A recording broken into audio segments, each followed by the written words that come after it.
A movement is highly restricted on the streets of Manhattan on the first day of the general debate. Security is further intensified as several roads have been cordoned off from several blocks away. Inside the UN Assembly Hall, nearly 100 heads of state or government are physically present for the opening session of the United Nations General Debate, including Nigeria's President, Muhammadu Buhari, who is flanked by the Foreign Affairs Minister and Nigeria's permanent representative to the United Nations, among others. Addressing world leaders, President Joe Biden amplifies the need for collective action against the COVID-19 pandemic, climate change, inequality, terrorism, as well as human rights abuse.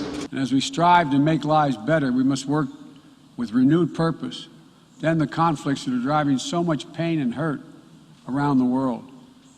We must redouble our diplomacy and commit to political negotiations, not violence, as a tool of first resort. To manage tensions around the world, we must seek a future of greater peace and security for all people of the Middle East. In spite of nearly $15 billion by the U.S. towards global response of the pandemic, distribution inequity remains a key challenge. To bridge the gap in Africa, the Director General of the World Trade Organization, Dr. Ngozi Okonjo-Iweala, who met separately with Nigeria's president, seeks vaccine manufacturing on the continent. At the WTO, what we're doing is actually working directly with the manufacturers.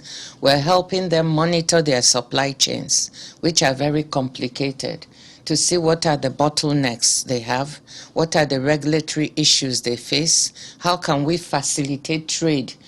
Because moving supplies from one place to the other for the manufacturers trade, how can we facilitate this for them? In return, we're asking them to deconcentrate production and go to those parts of the world where they have and invest. The speeches from the first day of the general debate certainly sets the tone for greater commitment by member nations amidst what the U.S. president describes as a decisive decade of the world. From New York, Gloria Umezuke, Channels Television News.